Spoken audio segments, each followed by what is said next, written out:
offense. They've talked about Egbuka. Is he going to get in? How is he going to factor in? The one consistent thing that I know, and Pete is a very big Rachaad White believer, the one thing I know is Bucky Irving has earned every touch in that backfield that he's gotten so far, and I think he could still go up. So to me, I will take Bucky Irving there and just hope that he continues to ascend. And then right after me, actually, Josh Allen goes off the board. That's your first quarterback. So trying to take the quarterback advantage early. Pete goes Ladd here. I like that pick a lot. Stacking him with CD, that's a solid start to your wide receiver room. Then you get Jacobs and Jonathan Taylor, and then Jackson Smith and Jigba, who a lot of people have been fading for some reason. Here he comes off as the 1, 2, 3, 4, 5, 6, 7, 8, 9, 10, 11, the 12th wide receiver off the board. To me, I would say realistically, you're probably, I don't want to say that's his floor. That's not necessarily the case, but I think 12 is easily in the range of outcomes. I think that's probably where I have him in dynasty rankings just in general. So to me, I think he can finish higher than that pretty easily. Yeah. And it's interesting, too, with Jacobs going before Jonathan Taylor to me. We see Brock Bowers come off the board after Trey McBride. And then Breece Hall, this running back team right here at the 103 spot gives Taylor Hall. Ooh. I mean, they're going to dominate on the ground, man. And I love it. As a guy who loves to run the ball, let's do it.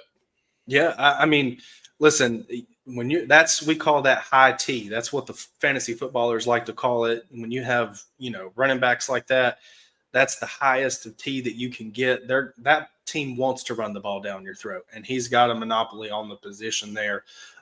So he may be hurting for some wide receivers when we come back, but we'll have to. I'm interested to see how that team turns out, because if he is able to build a well-rounded team there, I like that a lot. Yeah, I think so too. We see Kyron Williams come off here to Pete with a CeeDee Lamb, Ladd McConkey, and Kyron Williams. I think it's a pretty good start. What are your thoughts so far? I mean, I know this is our first one we've done. We've been in that dynasty mindset. You're here on the clock. Are you kind of wishing you were at the beginning, wishing you were at the end, or are you comfortable here in the middle? I'm kind of comfortable here in the middle. I'm getting solid players either way. So to me, that's where my luck falls in redraft leagues. I'm usually towards the back half, so I don't even flirt with the first half. Usually, I like to get a pretty realistic idea of where I stand. But I kind of like where I'm at here. I'm balanced in terms of wide receiver and running back. I've got some options here in terms of onesie positions. If I wanted to go Lamar Jackson and Jaden Daniels and all them, I could. There's still quite a bit of wide receivers on the board that I like. And I think your running backs we've had a run on them here. I think they've probably come off the board a little quicker than I would like, but he's hurt me in the past. I'm going to continue to ride with him after his contract extension. I'll take T. Higgins as my wide receiver 2 here, and just see how he ends up. Yeah, I like T. Higgins this year. I know some people are fading him, but when he plays, man, he's a dang good football player. So I'm not going to be too afraid of it, to be honest. I'm going to chase those points. He's in one of the best offenses in the entire league. We know Joe Burrow's going to throw the ball an absolute crap ton. Oh my, I see Adams comes off the board at 308 and then Alvin Kamara at the 309. I'm really tempted to take Jaden Daniels just as the homer. I love Washington.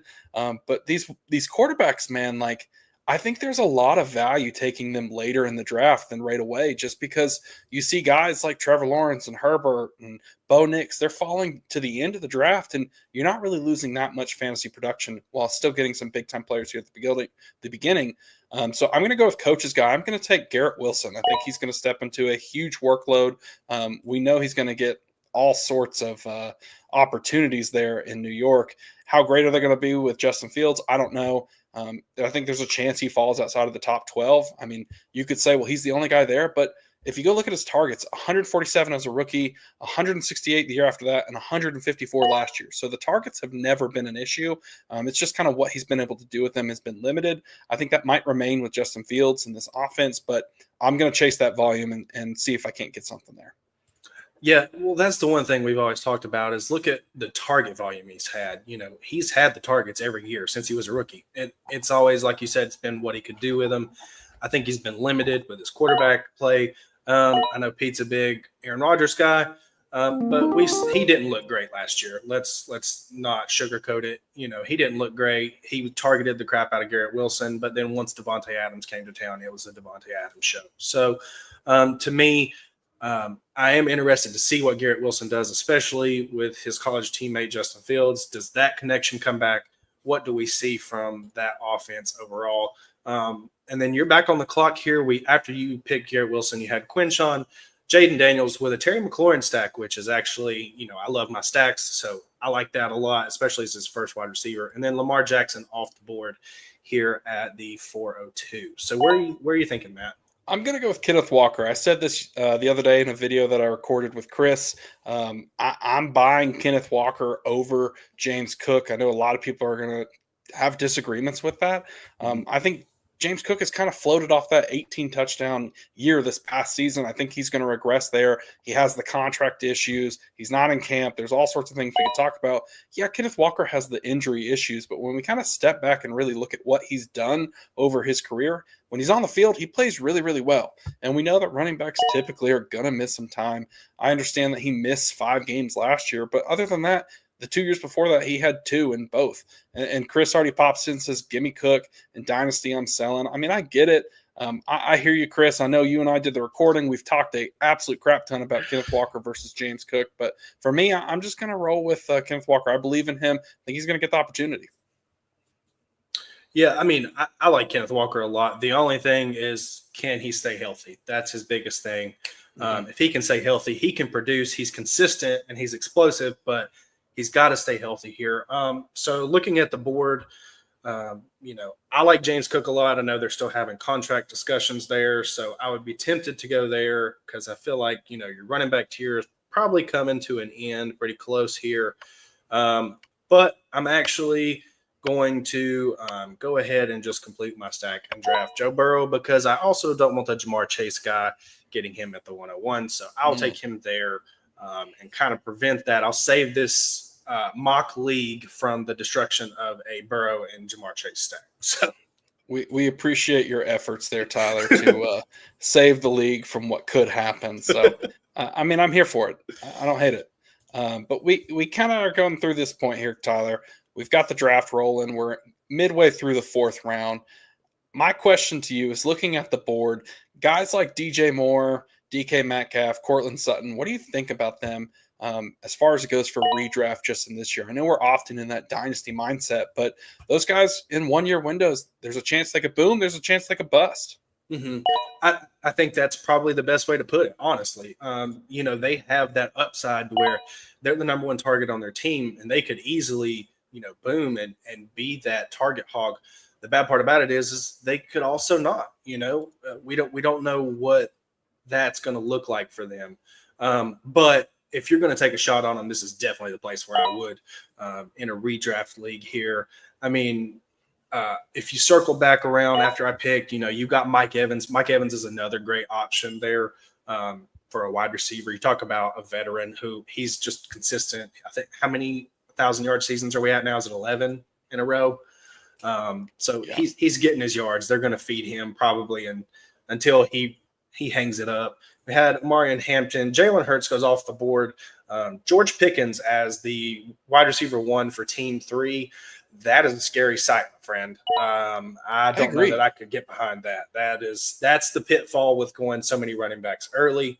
And then James Cook finally goes off the board in the 4th round. I think that's a great pick, honestly, by Jalen's attorney here. So getting him as your running back 2 in the 4th round, I think that's huge. Yeah, because he could easily just repeat those 18 touchdowns. As much as I'm saying I think it regresses, there's a chance that if he plays this year, Buffalo's going to be a good offense, a ton of opportunities at the goal line. Josh Allen's going to eat. We know those wide receivers are going to be spread out and kind of all eat into each other. But I think there's a world where Cook can still do it. I mean, I like Cook. I just think now is a good time to sell in Dynasty. Albert's in here. What's going on, Albert? We appreciate you tuning in. Yes, welcome to the show. If you are here watching with us, be sure to jump in the chat. Let us know your thoughts. Like that stream. It greatly helps us out. But Tyler, you mentioned George Pickens as your wide receiver 1. Kind of makes you feel a little bit uneasy. And, I absolutely agree. I'm not certain that that's the route I want to go. with CD, I think he's the clear one there. I know Dak's going to throw the ball around, all sorts of opportunities there in Dallas, but I do have my hesitancies with what Pickens can offer. I mean, he also adds Jameson Williams to this lineup, so I mean that's going to be a volatile unit there. Mm-hmm. But he certainly could win some weeks pretty quickly. Absolutely. Man, Pete took my pick. I was really hoping Chuba fell back to me. That is a sneaky pick. You want a running back too that has just a solid floor. Chuba is the guy all day, every day. Man, I was really hoping he would come back to me there. Now that I'm looking, we've still got two of the guys at least on the board we were talking about, and DJ Moore and DK here. I don't necessarily like going to onesie positions in the first few rounds. I feel like that really handicaps you. Otherwise, I would take Sam Laporta here because I still believe in the talent and the offense as a whole. But I'm actually I'm going to take a running back that if he plays, as we have seen evidenced by last year, he's a lock for points. He's going to run a ton. He's also going to catch a ton of passes, and that's James Conner, another one of Coach's guys. Him as my running back too, I will take all day, every day. I will build out a room that's a little bit more stable here later. So give me James Conner as my running back too, and I'm happy with that. Yeah, it's a safe pick, really, just to be honest. You're not going to have to worry too much about that or what's going to go into that pick. We'll see what Hoff here does. We see DK Metcalf come off the board at the 508. I'm not necessarily thrilled to have DK on my team, but if we're talking about a guy who's going to be your wide receiver 4, that's a pretty good position to be in. That's a nice safe pick there from Brent. So I don't hate it there. Hoff goes with David Montgomery, so he kind of gets 2 stable veteran running backs. That's a great move to pair with those 2 young wide receivers and a solid tight end who happens to be a 49er. I'm sure there's no correlation there. No, Hoff being a 49er fan and drafting George Kittle, I'm sure there's no correlation at all. Yeah. Well, I'm going to do something that I don't normally do. I'm going to draft DJ Moore. I think as a wide receiver 3, a nice safe pick for me. He's going to get his volume, 100 plus targets. How great is that offense going to be? I don't know, but I like him being as my wide receiver 3 here.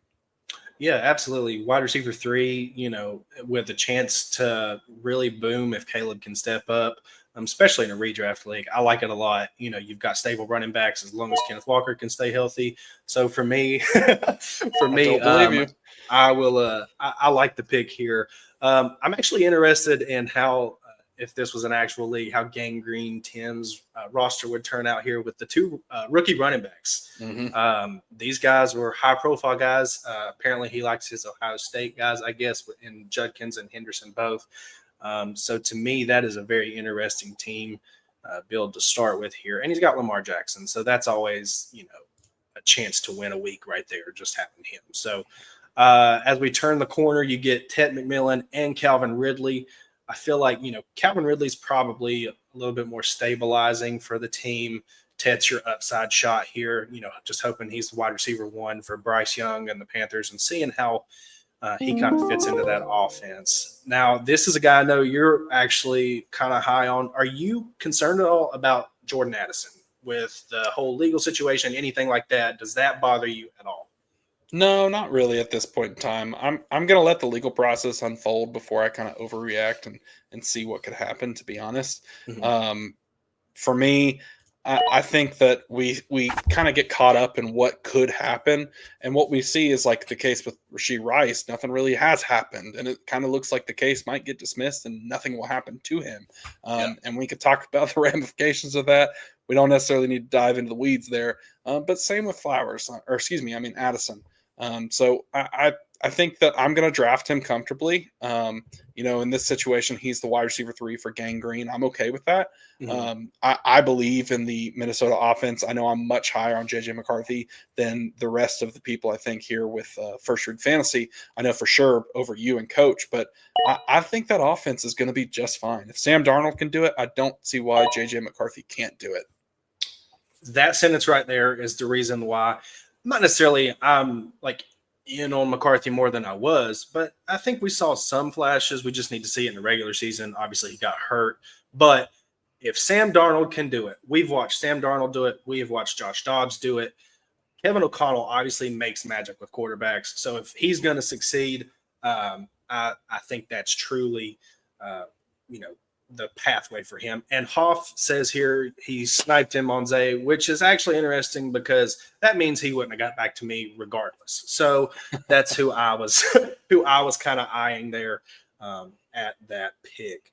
I'm actually going to take one of your guys, Matt, here. I'm going purely based on upside. I think if this offense takes off like you think it's going to, I think this is going to be a home run pick, and I will take Travis Hunter as my wide receiver 3.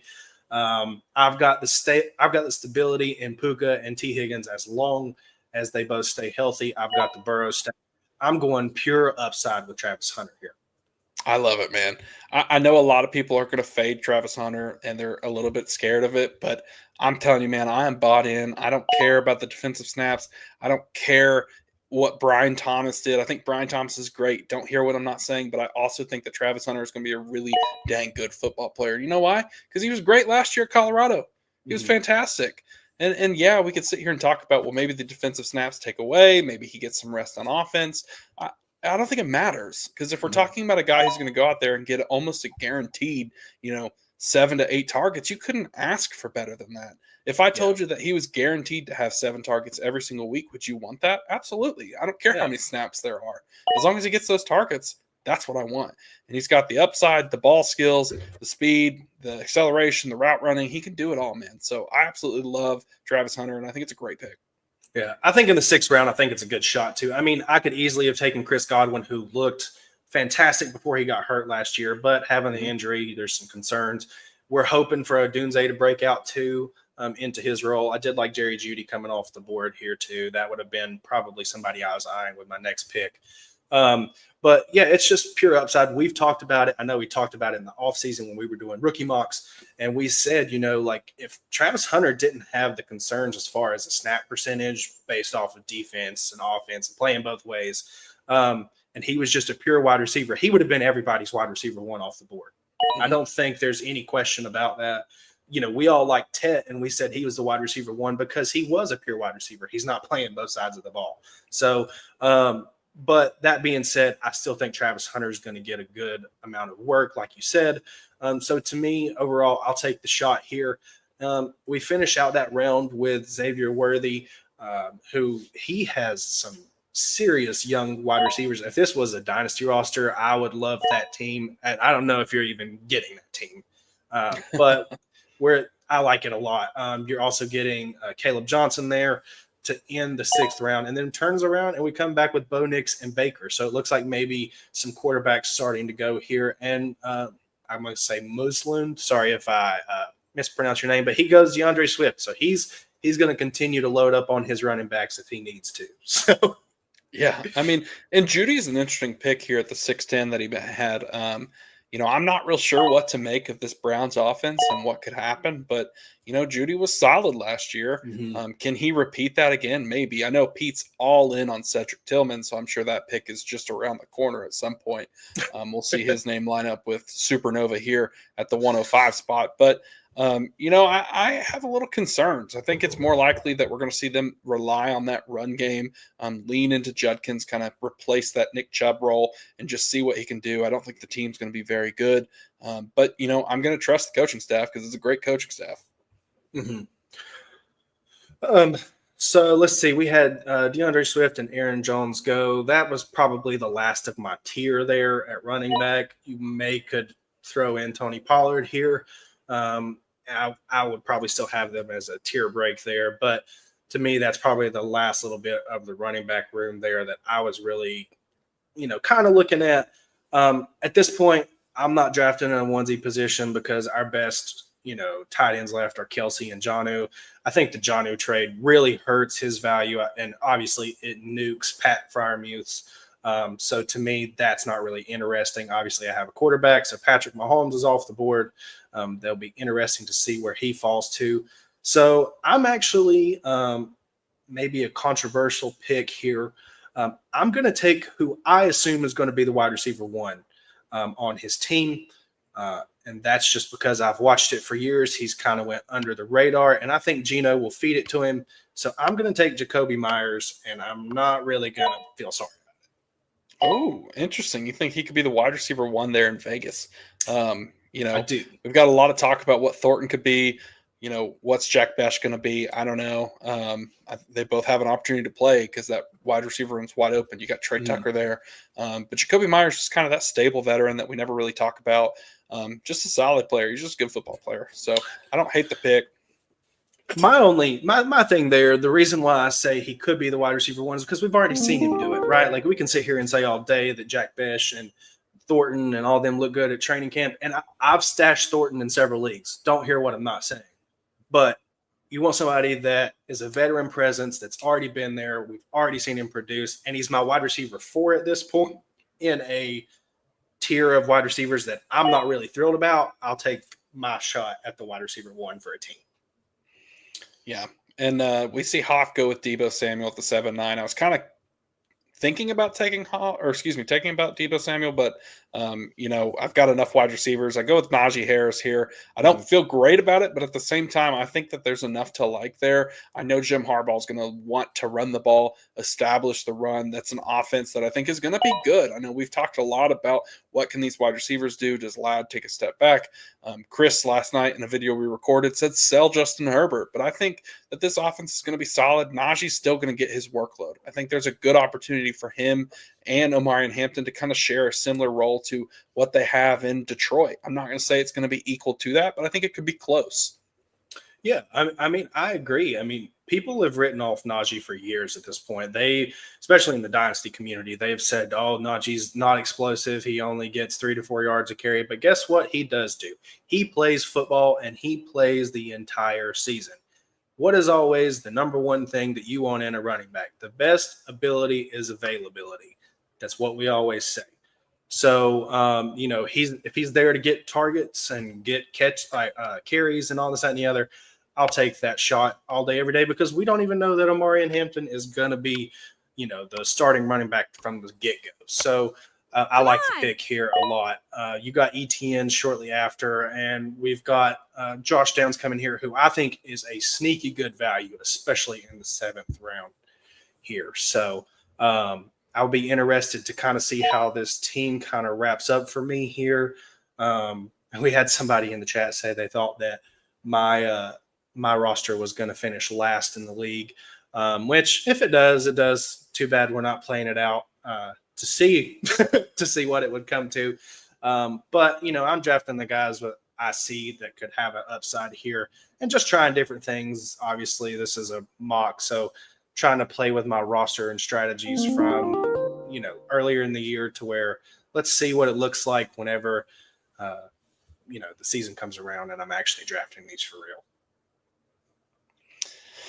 Yeah, we've got Travis Kelce coming off here at 8:01. Then we get Jawan Jennings. I am back on the clock. I'm definitely not taking Jonnu, I can tell you that much. And I'm sitting here, I'm seeing Patrick Mahomes as ADP well past this pick, but just seeing the quarterbacks still available, Kyler Murray, Jared Goff, I'm not feeling the pressure to take a quarterback right now. I feel like you get a lot of leeway to kind of figure it out as you go. So I'm going to go with probably another running back here. Check out the tight ends real quick. Actually, you know what? I'm going to go with Mark Andrews. Pete's been talking a lot about him here recently. I think he's kind of being slept on as a player that can kind of still get it done. I mean, people want to usher in Isaiah Likely to be the guy, but, here we are. Isaiah Likely was the fab wonder of the world last year after week 1. He had that great week. He could have had even more if he would have got that toe in because he was just stepped out of bounds. But at the end of the day, man, Mark Andrews is a really dang good football player. I mean, Lamar threw the ball a ton last year, had over 40 touchdowns, and last year Mark Andrews caught 11 of them. If he repeats that, he's going to be fantastic. I mean, he scored 180 fantasy points last year, 6 overall at the tight end position. I'm getting here in the 8th round, and I'm absolutely okay with that. Yeah, absolutely. So I'm actually going to go out on a limb here. I'm going to take what I think could be an interesting dark horse to finish higher than we think, and that's just based off of pure athletic ability. And if the quarterback situation plays out how I think it is, and Joe Flacco is really that guy, I'm going to actually take David Njoku here as my tight end. He's solid. He just is. If they start to throw the ball a little bit more, he's competing with Jerry Jeudy for targets. Other than that, I mean, he's got the running back and Quinshon Judkins to play with, but I really don't see any other competition there. So if he's going to be possibly the number one target, well, let's just call him the number two target if you want to say Judy is over him. And then Cedric Tillman too, I'll take the shot that Njoku is actually the second target there. So give me him. I'll definitely take him over John. And I liked your Andrews pick too. So. Yeah. Well, let's talk about Hoff's question here. He says, I still buy into Tyrone Tracy, especially as my RB3. Your thoughts on those giant running backs? I'm absolutely with you, Hoff. I think that, as much as we want to say that Tyrone Tracy may have gotten replaced with Cam Scatterbo, I don't think that's going to happen. He still performed well last year. He had the fumbling issues. We'll have to see what to make of that going forward, but I do think he's going to have a role. He's a great pass catcher out of the backfield, and I understand Cam Scatterbo is as well out of Arizona State, but Tyrone Tracy has that wide receiver background, that history, so I don't see that necessarily changing. I think he's still going to get a workload. This is an offense that kind of has a lot to prove. Daboll is absolutely coaching for his job. Joe Sheehan still has to figure out a way to be the general manager of this team, and he's got to put this team together to win games. And I think that they're going to try and compete. I don't think they're going to come out here and just roll over and say, oh, we'll figure it out next year. I mean, Cam Scatterbo is going to get his workload, probably step into some opportunities, but I expect Tyrone Tracy to lead the way to start the year, and there's a good chance that he starts the entire season. Yeah, I mean, I agree. This running back room it could be a committee. It could be one of them taking over. We don't really know what it's going to look like. And, they've had things where, if you look at these running back rooms that we think may be committees, and you just take your shot on them, right? You take on one and it hits, it pays off huge dividends for your fantasy team if you get the right shot. Sure, it's a shot in the dark. It could be a 50-50 depending on how many running backs are there. But I do think Tracy still has the ability to play in this league and still be a starting running back. I mean, we've seen it from him last year and the year before. I think Devin Singletary is probably dead in the water at this point with Scatterbo coming in. So we'll just have to see how the rookie running back and Scatterbo kind of plays into this role. But I actually like him, as your running back 3, you're not forced to put him in your lineup. And if he hits, always put him in a flex spot. Or if he's doing better than one of your other guys, you've got him there to fill in if need be. As we come down the 9th round here, we've got Egbuka, Ayuk, Pearsall, and Kupp. I want to get your thoughts on the Ayuk and Pearsall back-to-back picks. I know that you and Coach are big on Pearsall right now, and I personally like Ayuk a little bit better. What do you think the way this is laid out is probably the way it's going to go by the time the season rolls around, or what happens here? I mean, I think it probably should be. Hoff, close your ears if you're listening to the stream. I have concerns about what will really happen with the 49ers. I think Debo is an integral part of that offense, and I think they will miss him as they roll around to this new season. Ayuk coming off injury, can he step up and be the guy to carry that workload? Maybe. I do have my concerns about him actually being able to do it. The limited opportunities we saw from Pearsall, he was okay. I mean, he was okay, but I don't think I'm ready to crown him as someone that can carry the workload. He had 46 targets with only 31 receptions and 400 yards. I think that Pearsall's good. Coach likes him a lot more than me. Hoff mentions Jawan Jennings all day. I love Jawan. If you put him outside on the edge and that dude is an absolute dog and will run block, I'm all for it. But I just think that this 49ers offense could struggle a little bit and might lean more into Christian McCaffrey and George Kittle to kind of be those guys to carry them. He adds, that's why Kittle's a great pick in the 4th. Totally agree. So I think that the order of Ayuk Pearsall is probably right. I could see it going either way. Yeah, I mean, I agree. I think Jawan Jennings is probably everybody's thought process right now because they don't know what Ayuk's going to look like. Yeah, they're looking at it like that. So I personally would probably agree that Ayuk's probably the more appealing option, but Jawan Jennings looked great last year whenever they had nobody else other than him and George Kittle. So, you can't deny that. I want to talk about my pick a little bit here because I feel like Charbonnet went off the board right before me, which is completely fine. I would rather take the shot on J.K. Dobbins. He could still be the running back 1 for that room. to me, I know they invested a lot in RJ Harvey. He could at least be in a committee if he's not. And he's a running back 3. I think it's similar to probably the Tyrone Tracy bet to me. How do you feel about Dobbins right now, especially in like a redraft league? I'm not really going to go chase JK, to be honest. I know a lot of people are. He is the veteran. He steps into a role where he'll probably get some opportunity.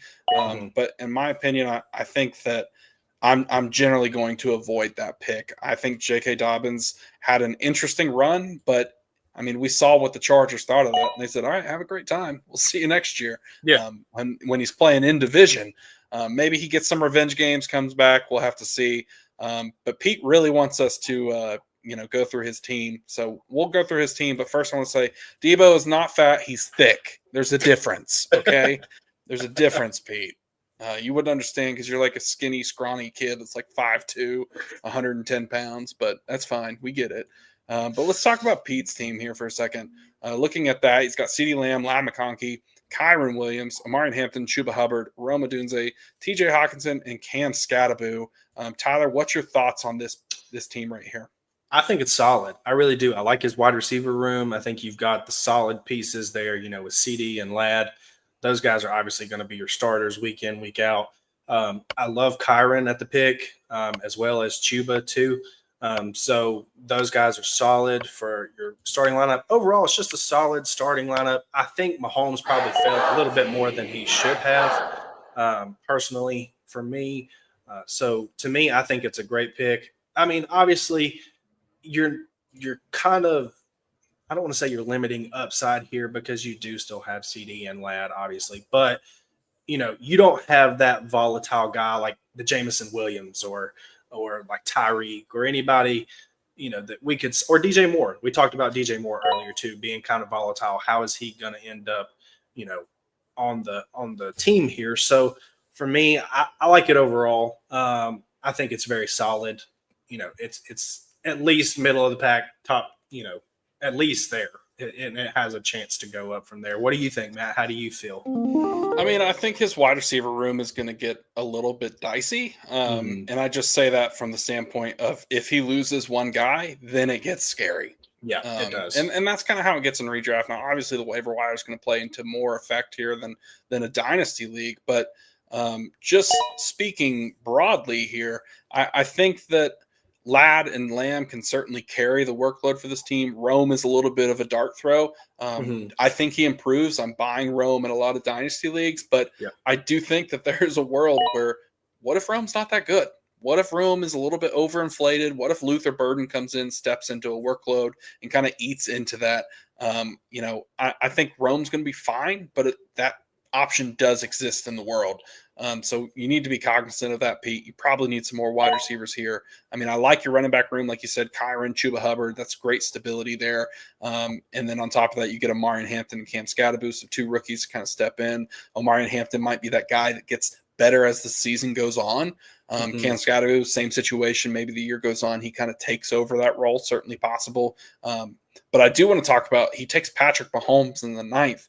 For a guy that has blasted Patrick Mahomes, I feel like every 30 seconds that I try to bring him up, it's interesting. Like he takes him. I would love to hear what he had to say, but I also don't want to hear what he has to say because it's Pete. So if you're listening, your team's terrible. You'd finish 12th overall. I hope you have a great dinner wherever you're at, eating bad pizza or something like that. Let's talk about Haas' team though for a second. Let's do it. He says his team looks good. He's got Neighbors, London, Kamara, Kittle, David Montgomery, Olave, Debo Samuel, Tyrone Tracy, Matthew Golden, great pick, and Kyler Murray. Hoff, that is a fantastic team. You're absolutely better than Pete. So great job, my friend. Keep drafting. Yeah, I like his team too. I like the way his team kind of fleshed out. He's got the wide receiver depth.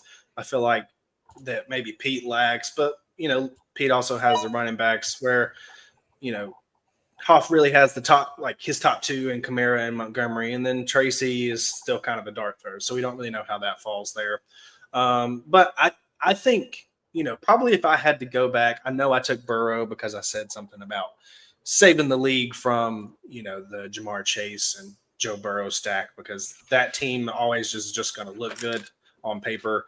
But if I had to go back and look at it, being able to get Justin Herbert and Kyler Murray, who I still really believe in, all the way down in the 10th round, that's huge. I really liked your Justin Herbert pick there. So it's something too that, maybe that's the move. Maybe that's the play. Yeah. I mean, if you're not going to get one of the top guys, which I did in Burrow, but if you really want to try to build out a deep roster that is not like at a onesie position, I really think the move may be the later quarterbacks this year, especially if you're able to get Mahomes in the 9th round. Well, and then you turn around and get all these guys. Like I would take Herbert and Murray on my team, and if I go back up here and instead of Burrow, I picked like Mike Evans or something, I feel a little bit better about my wide receiver room. Or if I turned around and I took, let's see, I could have taken James Cook there, and my running back room's a little bit more solid. So to me, maybe that's a pivot. This is the reason why we do so many redraft mocks throughout the year, because we see, one, the trends of how these players kind of shake out, but it also gives you insight that whenever you get in those home leagues and people aren't necessarily like tuned in and they think, oh, well, Patrick Mahomes is probably going to go in the 4th or 5th round or 6th round because that's kind of where he went last year. Well, he's not there anymore because people are down on him. So, being able to see those ebbs and flows in drafts, I think provides a, pretty good look at what you're going to end up doing. And it evolves over the year. So, yeah. And the other thing too is like when we look at some of the names available, I mean, we saw Drake May come off the board. Interesting pick there by Ernie. I saw he's like risen up to QB, I think 6 on Keep Trade Cut and Dynasty. We won't get into that too much, but you still have Jordan Love, CJ Stroud, Dak Prescott, Justin Fields is still available. If we're talking redraft diamonds, Justin Fields is that. As much as I hate on him, he has the opportunity to absolutely blow up. So fantastic that you can get someone like that in the 11th round and add one of those names like you mentioned instead of taking a guy like Burrow, because the point differential won't be too much. But I do want to highlight Team 11 asked if we would talk about their team. So let's do it. Let's take a look here at Gang Green's team. We've got Brian Thomas, Nico Collins, Quinshon Judkins, Lamar Jackson, Travion Henderson, Jordan Addison, Travis Etienne, Jawan Jennings, and Jaden Higgins, with Tucker Kraft being his final pick so far. Tyler, I'll kick it to you first. You're about to be on the clock. What's your thoughts on that team? Yeah. So, I mean, overall, right, like you've got your top 2 wide receivers in Brian Thomas and Nico Collins. Great start. I love that. I even like Quinshon. So I'm good through your first 4 rounds, right? Like I like Quinshon. I love Lamar Jackson. Those first 4 picks, I'm cool with. What becomes scary is the fact that Quinshon and Travion Henderson are your running back 1 and 2s. And those are rookies, and we don't know how that team is going to play out. Personally, just for me, I like my stacks, which makes it a little more volatile, which I'm not saying you have here. But for me, I would have personally, instead of getting somebody like Travion here, I know you're shooting for upside. I get that. But I would almost rather have had the stability of taking like a veteran there, just to give you a stable piece. That's where I kind of feel like maybe you should have went. Now, that's just my thoughts. I mean, overall, I like your team, especially if your running backs hit. I think it's great. But to me, it'll be interesting to kind of see where the team falls here. I took a shot just, I was talking about the team. So going down through the list real quick, just somebody who I thought may actually take a big step forward. Or, I say a big step forward. He's not even played yet, but that being Kyle Williams, for New England, he could be the wide receiver 1 there because you have Stephon Diggs, or the shell of Stephon Diggs, who was more concerned with partying on a boat, I guess. So to me, I'll take the shot on Kyle Williams, especially this late. He's a depth piece for me. If this was an actual league, he doesn't produce, I can always put him on the waiver wire and pick up somebody who is. So I think your later picks here are probably suited more for upside shots that you can probably think about. Matt, what do you think about Team 11 after you make your pick here? Yeah, I take the gross pick of Rashad White. almost an accident there. I hate it. But anyways, team 11. Yeah, I like the team. You mentioned Travion Henderson. What could that mean being your RB2? I'm not too scared of it. ETN is a great pick. There's a chance that he's the guy. There's a chance he's the third guy. I don't know, but I think he's going to get his chance and get his due just because he's got the highest draft capital. We'll see. I think Bashal Tutin's going to have to earn that role going forward. But kind of focusing on this wide receiver room between Brian Thomas, Nico Collins, absolutely electric. They're going to get a ton of targets, a ton of big plays, a ton of touchdowns. Great picks there. You mentioned Lamar Jackson. He's going to be the guy to carry this team, scoring 20, 30 points a week. Guys like Addison, Juwan Jennings, great picks. I mean, he doubles up at tight end with Tucker Kraft and Dalton Kincaid. I don't love the Dalton Kincaid pick, but I love the Tucker Kraft pick. I think he is criminally underrated, and I think he's going to have a real opportunity to produce going forward in this offense. I think people just kind of sleep on him and what he can do. I'm doing this solely because I think this is what Pete's pick is going to be. I'm taking Cedric Tillman, and I'm not going to let him get him just because Pete's in this draft. So take that, Pete. I love it. It's always good fun poking at Pete. Cedric Tillman. I mean, he looked good last year. But before he got hurt and stuff like that. So, I mean, it's a dart throw. Like I said, these last few picks are probably more about dart throws than really anything. I'd take a shot on Cedric Tillman. Just what happens if, Joe Flacco comes out and he looks like Joe Flacco the first time he was in Cleveland and just throwing the ball everywhere? He totally could. He could also look like garbage, whenever he played for the Colts, which was great. But then maybe the rookie running back room, maybe the rookie quarterbacks, the rookie quarterbacks, maybe they step up and maybe this offense kind of is a little bit better than we think. So for me here, just trying to flesh out a roster that I'm kind of comfortable with. That is so true. That is so true, Pete. That's pretty on point there. I'm just going to take a guy that I liked him coming out of college. Not coming out of college, last year in the draft. I had him on my team for a little bit. We actually played against him, fun fact, in high school, and I'll take Rico here. Just as a depth piece, if Chuba gets hurt, we've seen Rico produce on a Cowboys offense. So for me, I'll take him. Maybe he gets involved more than we think. We'll just see how it plays, but let's just see, fleshing out a roster here. Yeah, you mentioned Rico being on the Cowboys. We get a Cowboys question in here of what do you think Dak, or why do you think Dak is going so late? I'm sorry. It's interesting. It kind of goes back to what we were talking about before of these quarterbacks. Like, they're just so many right now. The position's kind of gotten more depth. It's different than what we've had before, where you might have been fighting for some of those high-profile guys. Now some of these guys are adding more rushing upside. We're seeing more guys that can do that and get fantasy points in other ways. Dak going later, it could be health concerns. It could just be team concerns. Obviously, they lost some offensive line pieces. We'll see what happens if Pickens can step into that role and actually be a contributor with CeeDee Lamb. I think Dak's a great pick. He's only 31. As much as you want to say he doesn't perform in the playoffs, or, he might not be the best guy for them to, crown as the franchise quarterback, but you're not going to find much better. I mean, just looking at his career, he's got a QB2 finish, a QB3 finish, a QB8 finish, QB7, 10, 18, 14. Like, this guy can absolutely play, and he's one of the best values. Hoff just said it right here. Dak Prescott will be one of the best values at the QB position. That said, he always ran more before the gruesome ankle injury. Absolutely true. I don't think we're going to see a ton of that, but I do think getting Pickens will help him throw the ball more. I mean, we know what CeeDee Lamb can do. We all know he's the true one on this offense. But I think Pickens, as much as, I like to pick on him for not necessarily being the biggest guy for separation, he's going to be good. Throw it up there and let him go get the ball and contested catches, third downs, goal line plays. And Dak's going to throw it. We know he's going to put the ball out there. Yeah. I mean, you've already got your separator in CeeDee Lamb, right? Like, we don't necessarily need another one.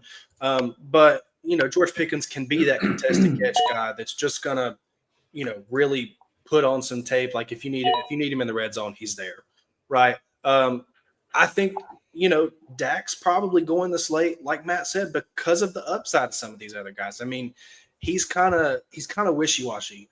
He's been hurt several years. I think, if I could be wrong, maybe I'm thinking of somebody else, but if I'm not mistaken, I think his stats kind of cycle. So it's like 1 year, he has a great year. He looks phenomenal. The Cowboys offense is firing. Next year, he ends up, and it's like, he's kind of mediocre, whether that's being hurt or the offense doesn't look as good. And it's like the next year, we're back to being, not necessarily superstar level, but we're back to quality fantasy production. So maybe this year I think the cycle would come back that this year is supposed to be an up year for him based on that trend, right? So if that's the case, I mean, he will be a value at this point. It just goes back. Look at the people that he's around. You've got Caleb Williams, Justin Fields. I'd probably take him over both of those guys. Maybe not Caleb. That's kind of a toss-up for me. But, I'm taking Justin Herbert, Kyler Murray in the round before him. That's probably where I'm going. And that's not anything against Dak. It's just I like the offenses. I like the opportunity. They give you a little bit more athleticism, whereas Dak has become much more of a pocket presence after his injury and as he's aged too. So I think maybe that's probably why he's falling so far, but I don't necessarily think it's the appropriate place for him to be. And I think it'll probably come up some by the time the season rolls around. Yeah, I mean, the quarterback position is just kind of all over the place right now. I mean, we got an auto pick here of Jordan Love. And I hate to keep harping on it, but CJ Stroud's available. Trevor Lawrence is available. Matthew Stafford is available. Like, the quarterbacks are aplenty in redraft leagues, especially if it's not any type of super flex or anything like that. So you don't necessarily have to panic to go draft one of those guys really, really high. Certainly Josh Allen's awesome. He went 207 to triple X here in our draft, but I do think that there's some value there you can get by taking a later one. But we're closing out here. We're in the final picks of our draft. We appreciate everyone who joined the draft. If you're here watching us, we appreciate you for tuning in. Be sure to like the stream, comment your questions or thoughts if you're still in here. We are happy to come back and answer those. Coach just asked us over on X, Caleb Williams or Jordan Love? Talking about a 1 year window, there's certainly a lot to say what you could think about what this offense in Chicago's has grown to become. Can Ben Johnson save them? I know Coach and I have had a lot of discussions of, is Caleb Williams actually the answer? I don't know, but I think just in a vacuum, I'm going to take Caleb Williams just based on who is around him. I think this Packers team, while there is certainly an army of wide receivers out there that could certainly do some damage, not really sure who's going to step up and be the guy. I do think they're going to lean on Josh Jacobs in that run game because Jacobs was fantastic last year, and I don't see that changing this year. Yeah, I mean, honestly, man, that's the thing is that was not my intention, Pete. It's hot here in North Carolina, so to me, I'm just trying to stay cool.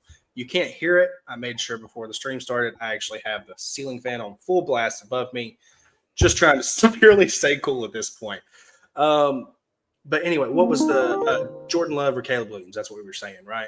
Yep. So to me, I think probably in the grand scheme of things, the reason why most of us tend to lean Caleb Williams is because we think we haven't seen the best of him yet. We're banking on the upside. Maybe Ben Johnson unlocks him, all this, that, and the other. I think probably, maybe it's the best move to go with Jordan Love because he's still in the same system. They keep adding more weapons to him, stuff like that. But I agree that probably Caleb Williams he probably adds a little bit more to be desired. If he really levels up, there's just comparisons in him in college coming in as a rookie, him and Patrick Mahomes. I think those conversations are probably dying down a lot. So I don't think those are really a conversation anymore, but I think this is a toss up, honestly. Do you want the stability of Jordan Love? Do you want the upside of Caleb Williams? That's probably my bet. Like the way I see it, I'd probably take Caleb Williams just because he has Ben Johnson. He got the bell of the ball in the coaching world, and they've continued to load him with weapons. So I'll probably continue to take Caleb Williams here. But I wouldn't fault you for going either way. Yeah, which clearly means that the correct answer will be Jordan Love. Oh, absolutely. The biggest issue that we should talk about is, will a Bears quarterback throw for 4,000 yards? I don't know if you guys know this out there, but Coach has never seen a Bears quarterback do that. Will this be the year? I don't know, but I'm fortunate enough to have seen it in Washington a couple times, so I know what it feels like. But looking at this board here, Tyler, is there any team to you that sticks out for kind of what they did? honestly, for probably like overall team sake, I don't know. I kind of go back and forth. I do like, I do like the teams. I'm not as big a fan as my team. I mean, I do like it, but because it's my team, but it's not as stable, I feel like, as maybe I was hoping for. Maybe the one team that I actually think I commented on it earlier is actually the Jalen's Attorney team that has all those young wide receivers with the running back core of Bijan and James Cook. And then they got Baker all the way in the 7th round. I think that's probably one of the sleeper teams where I'm like, if all these guys hit, if JSN has the year we think he's going to have, if Devontae Smith, if they continue to have good years, if Xavier Worthy becomes, what they anticipate out of him after last year's playoffs, I could easily see that team being one that could, really contend in this league if we needed it. But I also do really like your team too, yours and Hoff's. You guys always draft well. It is what it is. So to me, those are probably my top 3 that I noticed, just kind of based off of, quick glances and stuff. What about you? I do really like my team. I will say that. I think it turned out well. It's pretty stable at running back, pretty stable at wide receiver, solid quarterback play, solid tight end. But I'm with you. I think Hoff's team is kind of the one that I find myself going, that's a dangerous team. That London neighbor stack is just one where I could see both of them finishing top 5. Yep. Kamara, Montgomery, that's where I could see 2 guys falling in the top 12 at running back. Maybe Monty's right on the outside. You add that Kittle's in there, that's probably a top 5 tight end play. Kyler Murray is a big-time play in the 10th round. That could be a quarterback that finds his way being a top 7 quarterback, just with that rushing upside. And then some of these other guys like Olave, Deebo Samuel, Tyrone Tracy, those are just great depth pieces. So I really like Hoff's team. I think there's a lot to like there and what he could do going forward. If you let's throw a hypothetical here because – we're coming up on the hour mark. I don't necessarily know if you want to run another one. If you want to, that's fine with me. But I just want to throw this question out there. Is there any pick on your team where you say, man, if I would have taken this pick, in this spot, that you would have felt more comfortable with your team or you would have liked it a little more? Is there one pick you would change? I mean, maybe the DJ Moore pick. I think I could say maybe go Travion there. I was kind of hoping Calvin Ridley would come back to me. I got Zay Flowers, which I'm comfortable with, but Calvin Ridley is one of those guys that I just think has a really, really good opportunity to be a big-time playmaker going forward, and we're kind of sleeping on him. So that's the one pick that I kind of hesitate on. But a lot of my picks I'm just comfortable with. I mean, trust my rankings, trust the process, and just hope it works out. Yeah. I mean, I don't blame you there. If I'm going back and self-evaluating my team, which I'm always overcritical of everything I do. I know we kind of talked about the Joe Burrow pick there, seeing the quarterback value I could have gotten. That would probably be my change. But at the same time, I'm looking at the wide receivers that are there versus the running backs. I could have went another running back there and probably made my team a little bit more stable in a running back room where I could have taken some different shots later and gotten a solid quarterback, later in the 9th, 10th round somewhere where all these guys have went. And I think it's James Cook. That's the guy that sticks out. He would change your roster if you subbed in James Cook and you added Dak Prescott instead of Kyle Williams, or if you added, Kyler Murray or someone like that. And that was my thing. And that's kind of probably where I was looking at James Cook when that pick came up. But for the good of the league, like I said, I took the Burrow shot there. It is what it is. I mean, it's always a learning experience anytime we do one of these.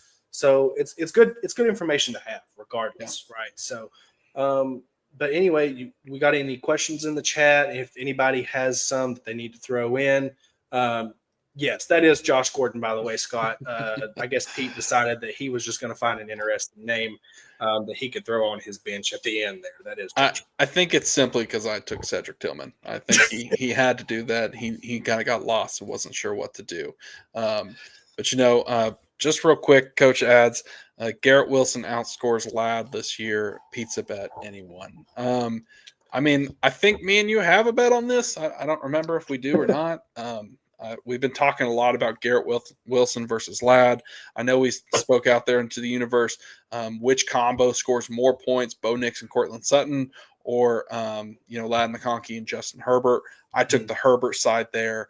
Simply because I think that there's a world where this Broncos team regresses, and I know that's not what Pete wants to hear, but that's just how I feel. But we're at the hour mark, Tyler.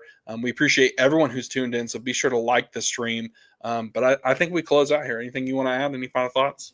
No, I think honestly, just answering Coach's question, I'm not taking the pizza bet there because I do think it's very close.